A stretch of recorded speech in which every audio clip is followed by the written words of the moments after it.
nga pala. Ayan na.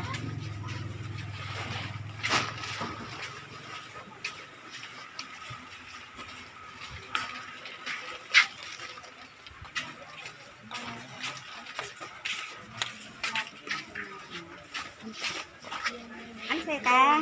Wala na bang gulay?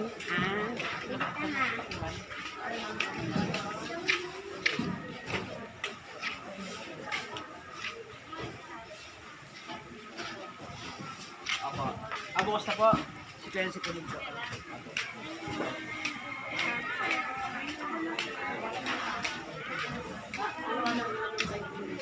Ate, magkano kamote? 50 po. Hindi na lang 40.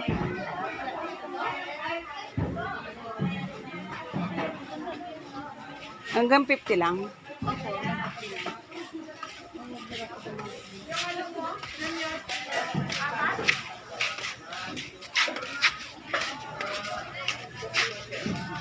Magkano na pong mangganay? Mangga po, 170. Ay, okay.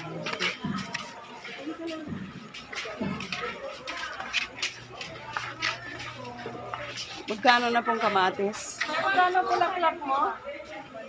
Dalawa 35. Kamatis po 25 po. Ay, 25.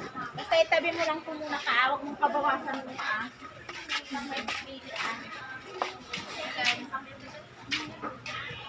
Ano?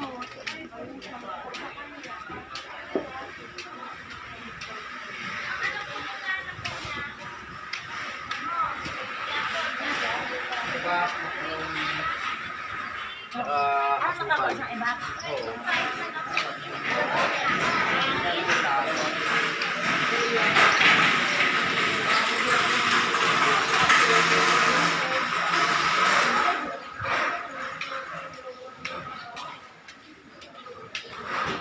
Bili lang, malagkit. Pangsunod. Kuya, magkano ng ano mo? Malagkit? 1 kilo nga dito. Tapos pa ano nang isang yok papiga, 2 piga. Dito. 40 na? Oh, parang tumakas ng nyug ah. Ay, grabe po. Dito dati 30, 35 lang, no? Ngayon 40 na. 45. Daanan ko na lang, ne. Bili lang ako ng ano sa kas. Ito yung second floor ng palengke.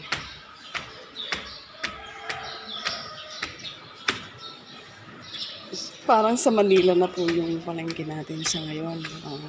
Yung mga isda, hipon, karne, dito na sa taas. Yung mga dry goods at gulay sa baba. At sa tabi siya ng dagat.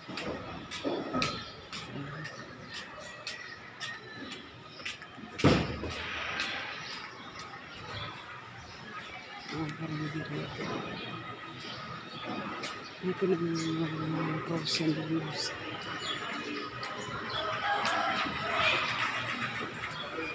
Tanong lang tayo kung magkano ang kilo dito ng isda.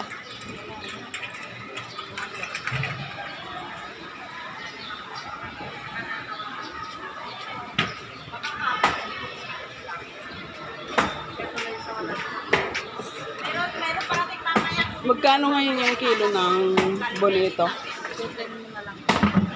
Yung yellow pin. Wala. Durado yan. Durado po. Yung dirato ko ya, magkano kilo? Wallet sa ulo. Natikan niya na. Ay, Laman, magkano sa laman? sa laman, 280. 280 laman. Okay. 250. Ay, 250 sa laman. Pa-slice nga po ako dito sa ano. Ilang kilo ka na? Isa lang po.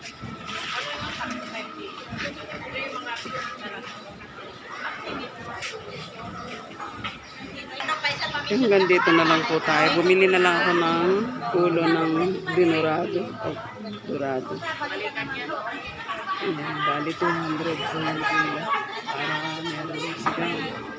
Dito na po yung lugar sa mga isda.